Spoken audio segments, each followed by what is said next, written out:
Let's talk about pitch. So music is written on 5 lines with 4 spaces in between. And we use what we call a clef in order to label every line or space with a particular name. So in music we use the alphabet only up to G.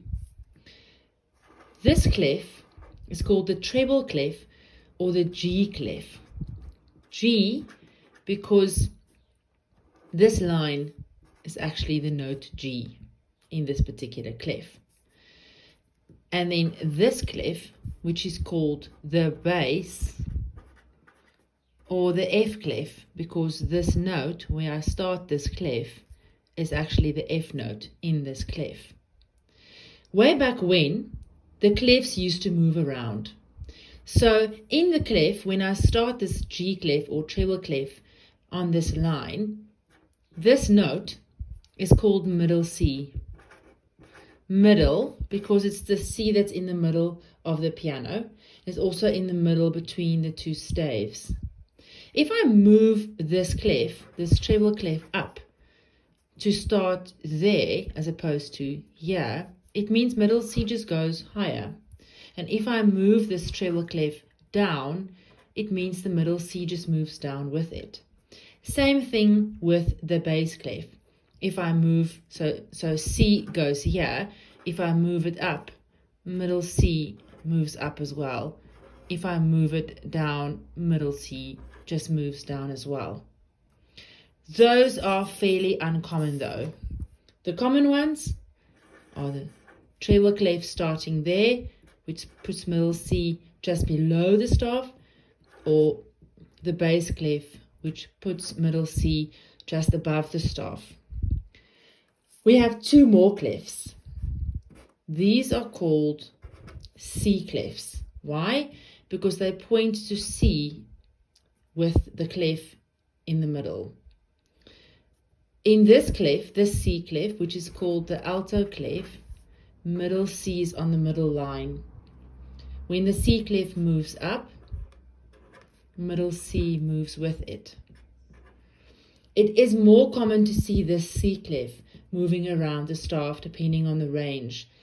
For instance, in the recitativo in operas, according to the range of the instrument, or rather the voice, the C clef could move into different positions, which just changes the position of middle C. Again, the common ones that we're going to be using in music for now is this one, which is called the alto clef. You see the music for the viola written in this clef. And this one, the tenor clef, which you would see for instruments such as the cello or the bassoon. Now that we've established that we are going to be using the treble clef, the bass clef, the alto clef, and the tenor clef, I'll get back to the others in a moment.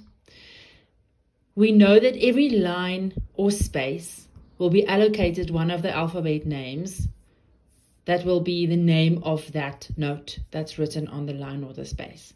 So if middle C is here, that means that there's obviously a note in the middle. I'm going to call the first line E, the next line G, B, D, and F. I've just skipped the spaces, which are E, F, G, A, B, C, D, E, F. So just to remember it very easily, we tend to stick to remembering the names of the lines, E, G, B, D, F, and the names of the spaces, F, A, C, E. I think remembering the lines as E, G, B, D, F and the spaces as F, A, C, E are easier than trying to remember all sorts of funny rhymes to get you there. In the bass clef, remember, middle C now sits on top. I'm going to get back to middle C. So that makes that note one lower than middle C, and therefore it's a B. I'm going to get back to that too. Therefore, this line is A, F, D, B, and G. And the in-between ones, the spaces, one lower than A will therefore be G, and then E, C, and A. Again, rather than trying to remember rhymes, I teach my students to go GBDFA, ACEG. If you now apply exactly the same principle to the C clef, where middle C is in the middle, this is the alto clef, the lines and the spaces will follow exactly the same procedure. C, D, E, F, G, A, etc. And if I go in reverse, C, B, A, G, F, etc.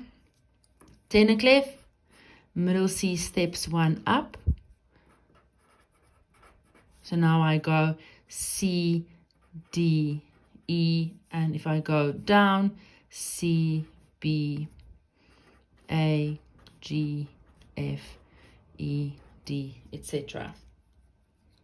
You do not need to memorize the names of the lines and the spaces in the alto and tenor clef unless you play one of the instruments that use those clefs regularly. For most of us, we need to be quite comfortable with the treble clef and the bass clef, and for the alto and tenor, we can work them out as we go along. Now you will have noticed that we've allocated names for every line and space in the 4 different clefs. What about the notes that are higher than or lower than?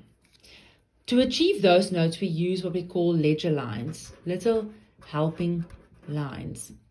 So if I want to go higher than, remember my last line was an F, so the next note is an G. Then I add a little line for an A. Then I go up to a B, 2 lines for a C. Above that is a D, etc. And if I go lower than, if my last line here was an E, then just below E will be D. This was middle C. 1 lower is B. 2 lines A, lower than G, etc. For the F clef, the same thing applies. So if this was my last line was an A, the note above, the one I drew there, would be a B. This was middle C. 1 higher would be D. 2 lines E. Above 2 lines F. 3 lines G, etc. And going down, the same would apply again. If my lowest line is G, 1 lower is F, then E, D, C, B, A, etc. Where ledger lines tend to get a little bit more confusing is when there's a bit of overlapping happening. So remember, this was middle C. I go 1 step lower to B, and A, and G, and F, and I'm going to stop there. Remember that in the F clef, this is also a middle C. This middle C, that middle C, they are exactly the same note, which means that this B is the same note as that one. This A is the same note as that one. This G is the same note as that one.